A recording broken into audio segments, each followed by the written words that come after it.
యుద్ధానికి సిద్ధంగా ఉండు. See it is a motivational Bhagavad Gita. దురదృష్టం ఏమిటంటే ఇప్పుడు సభాముఖంగా ఈ సందర్భం వచ్చిన మన వాళ్ళు పోయినప్పుడు పెడతారు. ఎప్పుడో పొరపాటున ఎవడో పెట్టాడు, ఇప్పుడు ఎవడన్నా ఇంట్లో భగవద్గీత వస్తుంటే అయ్యో నిన్న బాగానే ఉన్నాడు కదా అనే స్థితికి వచ్చింది. కాదు, it is a wonderful motivational పుస్తకం. ఈ సినిమా ద్వారా యావత్ భారతదేశానికి, యావత్ యూత్కి, ప్రపంచానికి ఏం చెప్తున్నామంటే లేవండి, ఉత్తిష్టగా ఉంది, యుద్ధం చేయి, జీవిత సమరం. ఇప్పుడు భారతం ఎక్కడో లేదు, మనలోనే. పంచేంద్రియాలు పంచ పాండవులు, అనంతమైన కోరికలు కౌరవులు, మనస్సు అర్జునుడు, బుద్ధి కృష్ణుడు, యుద్ధం కురుక్షేత్రం. చాల్ ఇప్పుడు బాలకృష్ణ బోయపాటి అంటే కలిపితే ఏమవుతుంది? బాబోయ్, అమ్మ బాబోయ్, అయ్య బాబోయ్.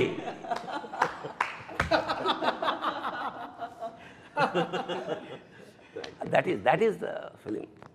వండర్ఫుల్ ఎక్స్పీరియన్స్ అంతే. హైందవం గురించి అంటున్నప్పుడు కూడా, ఎందుకంటే మూలమే ధర్మం. సినిమా అంతా కూడా ఎన్నో సమస్యల్ని దాటుకొని దాన్ని ఛేదించి భేదించి విజయాలు సాధించి ఆ క్యారెక్టర్ అట్లా శిఖరాగ్రానికి చేరుకుంది అఘోరా అన్నది. ఆ పాట అక్కడ రావడమే ఔచిత్యం. అక్కడ ఇంతసేపు చెప్పింది ఆ ధర్మం గురించే. ఏ ధర్మం గురించి మనం పోరాడామో గెలుచుకుంటూ వచ్చామో ఆ ధర్మం ఇది అని చెప్పే సందర్భం అది చివరిలో. అక్కడ ఇంకొక గొప్ప విషయం ఏమిటంటే, ఈ తల్లి గురించి ప్రస్తావన వచ్చినప్పుడు, ఇది తల్లి తండ్రికి, ప్రతి తల్లిదండ్రికి ఇచ్చినటువంటి ఒక నమస్కారపూర్వకమైన చిత్రం అనుకుంటాను నేను. ఎందుకంటే జనని అన్న క్యారెక్టర్ని కాపాడడానికి మొదటిసారి అఖండ బయటకు వస్తారు తపస్సులోంచి. ఆ తర్వాత తల్లికి సంస్కారాలు చేయడానికి మళ్ళీ వస్తారు, అదే అఖండ. చివరిలో భారత జననికి మళ్ళీ ఆపద రాకుండా ధర్మాన్ని కాపాడడానికి వస్తాడు. అంటే జనని జనని జనని, తల్లిని కాపాడుకుంటూ తల్లి కోసం పనిచేస్తున్నాడు. మరి అట్లా జననిని జనాన్ని అందరినీ కాపాడుతూ, మరి తండ్రి ఎక్కడున్నాడు అంటే పరమేశ్వరుడు. మమైక్య ప్రాప్తిరస్తు అని శివుడు వచ్చి కలిపేసుకుంటాడు మళ్ళీ జననిని. ఈ తల్లి తండ్రికి ఒక నమస్కారపూర్వకమైనటువంటిది చిత్రం ఇది. ఇదేం చేసామంటే గురుగారు, మామూలుగా ప్రవచనం ఇవన్నీ ఏంటంటే మామూలుగా మనం సాత్వికంగా 10 మందికి చాలా అర్థమయ్యేలాగా అర్థవంతంగా చెప్తాం గురుగారు. ఇదేంటంటే ప్రతి ఒక్కళ్ళకి, చిన్న బిడ్డ దగ్గర నుంచి పెద్దవారికి కూడా చేరేలాగా ఒక ఎనర్జీ, ఒక కమర్షియల్, ఒక మాస్ యాడ్ చేసి చెప్పాం గురుగారు. ఎందుకంటే అందుకనే ఆ ధర్మం దీని దగ్గర మాట్లాడేటప్పుడు కూడా గురుగారు, ధర్మం గురించి క్వశ్చన్ చేసేవాళ్ళని, దానికి ఆన్సర్ ఇచ్చేవాళ్ళని పరమేశ్వరుడినే పెట్టాం. పెట్టి క్లియర్గా, అంటే ఇది మన ధర్మం, ఇది మనం భారతీయులు అంటే ఇంత పవర్ఫుల్ పర్సన్స్, వీళ్ళు ఇలా ఉంటారు, కాకపోతే ఈరోజు ఇది కొంచెం ఇలా డివైడ్ అయిపోయి ఇలా వెళ్ళిపోయి ఉన్నారు, అది కాదు మనం, ఇదిగో ఇది మనం అని చెప్పే సినిమా ఇదండి. అందుకనే చిన్న పిల్లలు కూడా తల్లిదండ్రులు తీసుకెళ్ళి చూపించాలి అనే ఒక్క దీంతోనే ఈ సినిమా చేయడం జరిగింది గురుగారు. కొన్ని శబ్దాలని కాంటెంపరీలో చాలా నెగిటివ్గా ప్రొజెక్ట్ చేస్తున్నారు గురుగారు. ఇప్పుడు అరాజకం అంటాం, అదేం తప్పు శబ్దం కాదు, రాజరికం కానిది అరాజకం. అట్లా హిందూ, సనాతన ఇవన్నీ ఏదో ఒక బూచి శబ్దాల్లాగా సృష్టించారు. వాటి తాలూకు నిజమైన విషయం ప్రపంచం మొత్తానికి తెలవాలి. అందుకనే సనాతన ధర్మము అంటే, సనాతనం అంటే ఎప్పటిదో కాదు, ఎప్పటికీ ఉండేది అని చెప్పి ఊరికే తట్టి చెప్తే అర్థం కాదని కొట్టి చెప్పారు డైరెక్టర్ గారు. ఊరికే తట్టి చెప్తే అర్థం కాదు కదా. మనము జడ పదార్థాల్లో ఉన్నాం కాబట్టి అదే అంటున్నా, ఇది ఈ శంఖం, ఈ తాండవం ఇది మొదలైంది, ఇది ఆగదు. ఇంకో విషయం అంటే పాటలు నేను ఎప్పుడూ చెప్తాను, పాటలకి రాయడం ఓకే, వాళ్ళకి లెంత్లు 4 నిమిషాలు ఉంటాయి. అంటే ఒక పల్లవి, ఒక చరణం, ఒక ఆర్డర్ ఉంటుంది, ఓకే దీని తర్వాత ఇలా ఉండాలని. కథకి, మన సిచ్యువేషన్కి, సినిమాకి సిచ్యువేషన్కిలో బ్యాక్గ్రౌండ్ స్కోర్కి రాయడం సామాన్య విషయం కాదు. అది డైరెక్టర్ గారు డైలాగ్ వర్షన్ అయి ఉండాలి, ఆయన నాకు ఇచ్చే ఆ 2 నిమిషాలు అయి ఉండాలి. దాంట్లో ఆ డైలాగ్ వర్షన్ని వీళ్ళు పాటలాగా నేను ఒక మీటర్ ఇస్తాను, ఆ పాటలాగా దాన్ని ట్రీట్మెంట్ చేయాలి. ఆయన ఎందుకు నాకు ఇస్తారు? ఇక్కడ ఒకడు ఉన్నాడు, తమన్నా ఒకడు ఉన్నాడు, తప్పిస్తూ ఉంటాడు, వాడికి ఇద్దామని ఈ స్పేస్ ఎడిటర్లో ఆయన ఆలోచిస్తే తగ్గించేయచ్చు. ఎడిటింగ్లో ఒకడు ఉన్నాడు, ఈ ట్రస్ట్ ఇస్ వెరీ బిగ్. ఆయన నమ్మి, ఓ ఈ స్పేస్ ఇచ్చారా, ఓకే నన్ను నమ్మి ఓ 2 నిమిషాలు ఇచ్చారు, ఓకే దీన్ని మనం ఎలా కాపాడుకోవాలి. సో ఆ గ్రడేషన్లో నేను ఓకే మన ఇంగ్లీష్ ర్యాప్ రాసేస్తాం అన్నీ వచ్చేస్తాయి. బట్ ఈ కథకి ఇప్పుడు ఆ శివుడు అక్కడికి వచ్చినప్పుడు ఎలా రావాలి, అక్కడ శివ అనేది ఎలా రావాలి, కనకవ్వని ఒక గొంతుని ఎలా తీసుకొచ్చి ఒక ఆత్మని ఎలా చెప్పాలి, ఆవిడ పాడే ఆవిడ కూడా ఆత్మగా ఉండాలి. ఆవిడ దీనికి ముందర నాకు పాడింది రమణ ఏయ్ని చాలా ఒక మాస్ పాట పాడింది.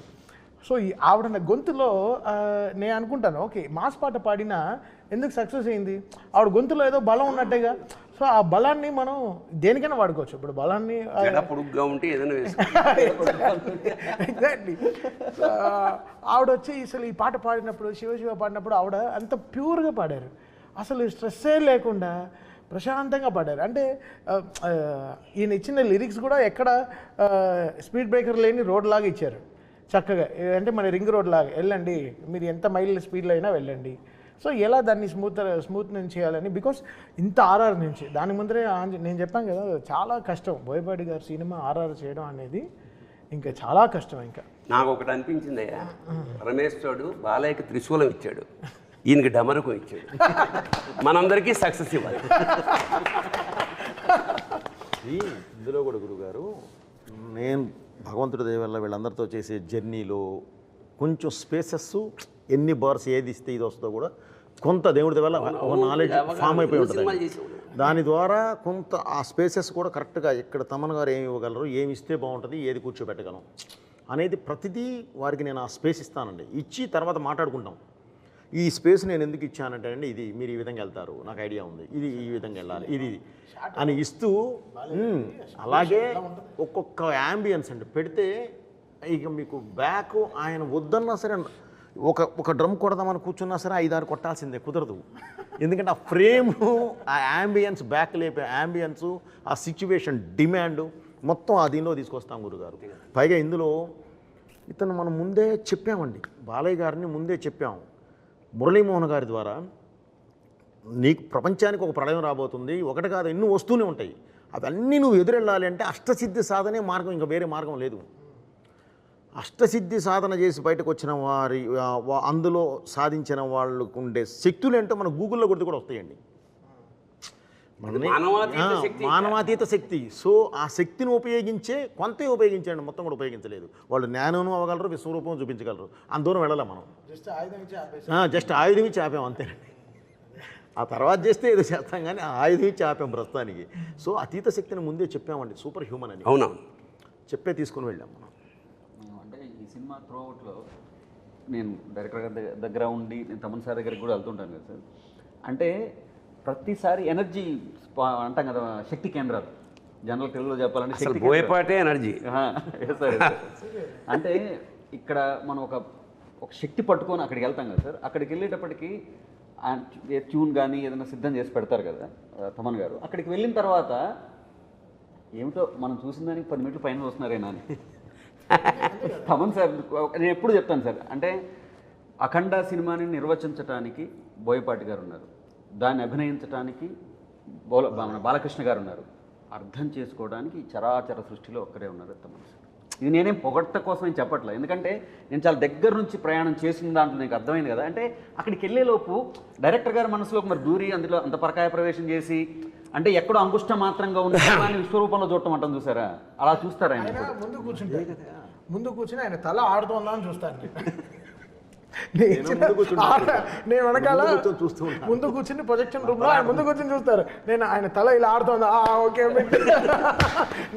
ఆయన అయిన తర్వాత అలెక్సా అంటారు. మాకు అలెక్సా ఒక లైట్ ఉంటుంది, అలెక్సా లైట్స్ ఆన్ అంటుంది. సార్ అమ్మాయిని పిలవండి అంటారు, అలెక్సాని పిలవండి, అలెక్సాని పిలవండి వచ్చి ఒక కౌగులింతలు కానీ చేసుకొని. బికాస్ నేను ఎలా చూస్తానంటే ఇప్పుడు ఆయన చెప్పిన డైలాగే, ఇప్పుడు ఫస్ట్ దాంట్లో మర్యాద ఎలా ఒక డైలాగ్ ఉంది కదా, ఎలా పిలవాలో, చాలా డిఫరెన్స్. నాకు అంతే, నేను ఈయన దగ్గర నుంచి కరెక్షన్ రాకుండా ఉండడానికి ఎంత రెస్పెక్ట్, ఈ సినిమాని అర్థం చేసుకున్నానా అనే పాయింట్లోనే ఉంటాను. నేను ఇక్కడ గొప్పగా నేను హారర్ చేసేసానని కాదు, ఆయన కథని అర్థం చేసుకున్నాను. Logic is very simple understanding. So దీన్ని నేను ఒక్కడనే కాదు, సో మా టీంలో అందరు పిల్లలే, అసలు ఎవ్రీబడి ఈజ్ అండర్ 25-30 ఇయర్సే. సో వీళ్ళకి బాలకృష్ణ గారి సైజు ఫిల్మ్ సైజు, బోయపాటి గారు పెట్టే యాంగిల్స్, ఆయన ఎప్పుడూ చెప్తారు కదా 30 పెట్టి ఇలా చూస్తానని అంటారు కదా, అది గ్రౌండ్ లెవెల్లో అర్థం చేసుకోవడం చాలా కష్టం. అందరు చిన్న చిన్న మానిటర్లో పనిచేస్తారు, అంతే సైజ్ మానిటర్లో పనిచేస్తారు. బట్ మనం 70 mm ఊహించుకోవాలి. 70 mm ఈ సౌండ్ ఎలా ఉంటుంది రేపు థియేటర్లో 2.5. అప్పుడు మేము చెప్పినట్టు 75-77 డేస్ ఆర్ఆర్ చేసాము. బట్ జనాలు చూసేది 2.5 గంటలేగా. లీనియర్గా 2.5 అవర్స్లో ఎంత మనం ఎలా ట్రావెల్ అవుతున్నాం అనే సైన్స్ మనలో లేకపోతే మనం వీ కాంట్ బ్యాలెన్స్.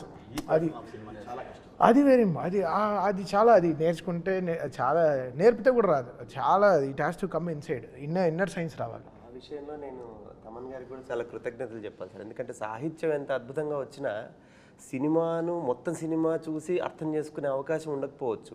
అంటే రచన వరకు మేము ఉంటాం కాబట్టి ఆ మొత్తము అర్థం చేసుకొని ఆ సీన్కి ఏం కావాలి దానికి ఏమాత్రం తగ్గకుండా సారాన్ని మళ్ళీ మాకు ఇస్తే కదా మేము రాయడానికైనా అది వీలుగా ఉంటుంది. ఈ సక్సెస్ ఇది అఖండ అనే ఒక పల్లకి, దానికి మొదటి బోయి, మిగతా అందరం మనం పట్టి తీసుకెళ్తున్నాము. అంటే ఇతను వీళ్ళతో పనిచేసింది నేను మాత్రం కాకుండా టీంలో కూడా, అంటే మ్యూజిక్ సైడ్ శ్రీకృష్ణ గారు, అద్వితీయ అని ఒక అమ్మాయి, ఇంకా శృతి అని ఇంకో అమ్మాయి, ప్రకృతి అని ఇంకో అమ్మాయి, వాగ్దేవి అని ఒక అమ్మాయి, ప్రణతి అని ఇంకో అమ్మాయి, వీళ్ళందరూ చాలా వీళ్ళ తపస్సు ఏంటంటే మనకు కరెక్ట్గా పనిచేయాలని. సో అందరూ ఈక్వల్ రెస్పెక్ట్స్ ఇస్తూ వస్తేనే అన్ని కరెక్ట్గా కామాలు పంచువేషన్స్ కరెక్ట్గా ఉంటాయి, లేకపోతే అలా లూజ్ అయిపోతాయి. అదే టీం కూడా, అంటే మా టీం కూడా అసలు ఓషో కానీ, అసలు హరి కానీ, శశాంక్ గారు కానీ, అసలు వీళ్ళందరూ ఈయన చెప్తారు టీం సూపర్ టీం సార్ మీకు అంటారు. అసలు అది ఎప్పుడు అదే ప్లేయింగ్ 11 క్యాప్టెన్ ఒకటి ఉంటే కాదు చాలుగా, 11 మంది కరెక్ట్గా ఆడాలిగా, అప్పుడే గెలుస్తాం. సో అది ఫెంటాస్టిక్గా పాజిటివ్గా ఉండే టీం, ఎగ్జాక్ట్లీ మెయిన్ పాజిటివ్గా ఉండే టీం అండి. అది గురుగారు ఇప్పుడు ఈ సినిమా భారతదేశం ఆత్మ అని ఇప్పుడు ఫస్ట్ నేను అదే చెప్తాను. ఈ సినిమా భారతదేశం ఆత్మ అని అంటే ఆ ఆత్మ ఇవాళ థియేటర్లలో అలా ఫ్లో అయ్యి ప్రతి వైపు నుంచి కూడా రెస్పాన్స్ వస్తూ ఉంటాయి. అంటే చెప్తారు కదా sir, cinema is mutual respect and mutual belief అని, mutual belief and mutual respect అని.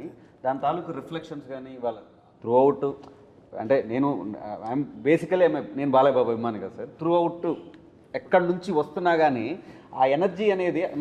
విచిత్రం ఏంటంటే ఎవరి అభిమాని అయినా ఇందులో బాలయ్య కనపడలా, ఒక శివతత్వమే. నాకు కూడా క్వశ్చన్ మార్క్ వస్తుంది ఒక్కొక్క రీల్ తర్వాత, దీని తర్వాత ఇంకేం చేస్తారు, ఇంకో ఫైట్ ఉందన్నారు, దీని తర్వాత ఇంకేం చేస్తారు, ఇంకేం చేస్తారు, అయిపోయింది. ఆదిని చంపేశారు, నెక్స్ట్ ఏంటి హనుమంతుడు. ఎలా మెన్షన్ చేయాల్సిన ఒక పేరు మాత్రం ఆది.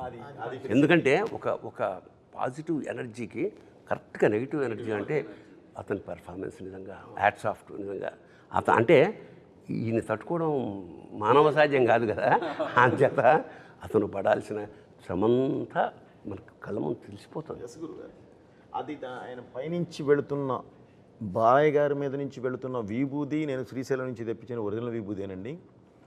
ఆయనకి మన ఒరిజినల్ విభూతి గురుగారు 100 kgs అక్కడి నుంచి తెప్పించి, ఎందుకంటే అది ముక్కులోకి వెళ్తే మామూలు అయితే ఎలర్జీస్ వస్తాయి, అందుకని అక్కడి నుంచే స్వామివారి దగ్గర నుంచే తెప్పిస్తామండి.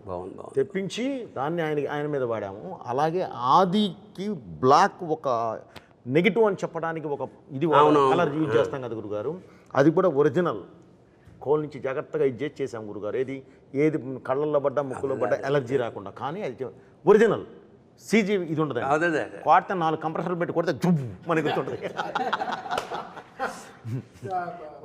మన వస్తుంది గురుగారు. అప్పుడు ఓపెన్ అవుతాయి మన ఫ్యాంటమ్ కెమెరాలు 2, 500 ఒకటి 700 ఒకటి, క్లంగ్ మనకి. క్లంగ్ అనే వాడు బాగా వాడతారు ఆయన. Clang sir, clang Manali sir. Okay సరే, ఓకే. ఈ క్లంగ్ని నేను వెతుకుతూ ఉంటాను, ఈ క్లంగ్ని ఎలా తేవాలి. ఓకే, అంటే ఆది గారి విషయం గురించి వచ్చింది కాబట్టి, బట్ మనం ఇంత సంస్కృతంలో ఇలా వెళ్తున్నాం కాబట్టి ఈ లాంగ్వేజ్, ఆది గారికి హీబ్రూ లాంగ్వేజ్ వాడడం. So Hebrew is the most against language of against మన సాంస్క్రిట్ అన్నమాట. సో ఆ లాంగ్వేజ్ ఆయనకు వాడి ఆయన థీమ్లో హీబ్రూ లాంగ్వేజ్ వాడడం జరిగింది, దాని తగ్గ మ్యూజిక్ కరెక్ట్ జరిగింది. సో డిజైన్కి సమిష్టి కృషి తప్ప వచ్చి కూర్చున్నాయి గురుగారు. ఇది ఒకటే ఏంటంటే జనానికి ఇది వెళ్ళాలి, నెక్స్ట్ జనరేషన్ ఈ సినిమా వల్ల ప్రభావితమై ఎంతో కొంత వాళ్ళు అలవర్చుకోవాలి. ఎందుకంటే ఇది ముందు కూడా అని చెప్పినట్టు ఇది అఖండ అనేది ఒక జాగృతం చేసే, జాతిని జాగృతం చేసే ఒక మహా అనుభూతి, మహాకావ్యం. ఒక చిన్న అంటే అన్ని పాజిటివ్గా మాట్లాడుకున్నాం కదా, ఒక నెగిటివ్ విషయం ప్రస్తావన చేస్తా. అంటే చూసిన జనాలు ఇదేంటిది కొడితే అలా లేచిపోతున్నారు, ఇదే మనిషిని బట్టి హారతి తిప్పేస్తున్నారు అని కొంచెం ఏంటంటే వేళాకోళం చేసిన సందర్భాలని. మరి దానికి అంటే నాకు అనిపించింది ఏమిటంటే అతను మామూలు మనిషి కాదు, అఖండ అనేవాడు మానవాతీత శక్తి అన్నాడు. మరి దీనికి మీరు ఏం జస్టిఫికేషన్? నేను ఓవరాల్గా ఒక హీరోకి కెమిస్ట్రీ ఉంటుంది. బాలయ్య గారికి ఒక డైరెక్టర్కి హీరోకి ఒక కెమిస్ట్రీ కొట్టడం చాలా రేర్. సో వీళ్ళ కెమిస్ట్రీని ఫిజిక్స్ రూపంలోనే చెప్తారు.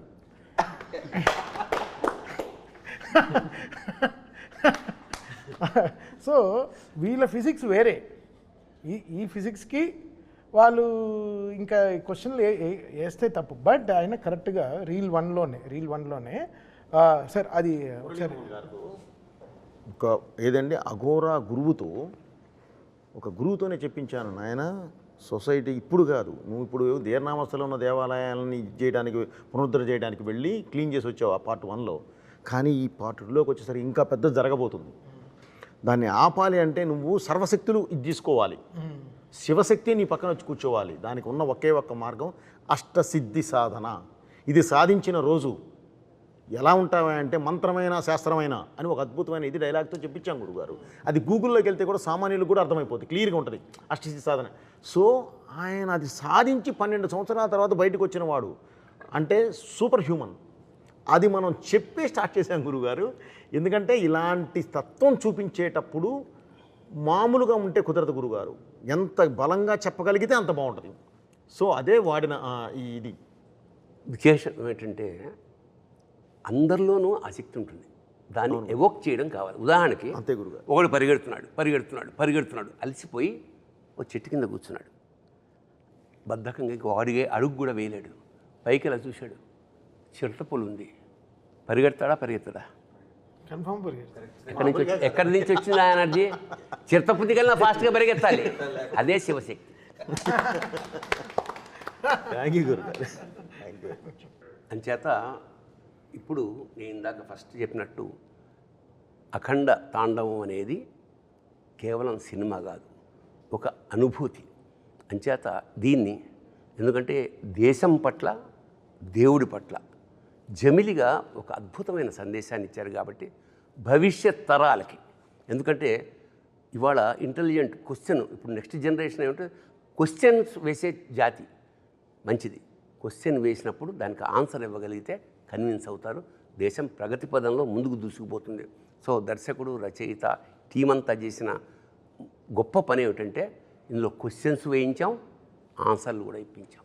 చూడండి, నెక్స్ట్ జనరేషన్కి ఈ కాగడాన్ని అందించండి. శుభం భూయాత్. శివోహం.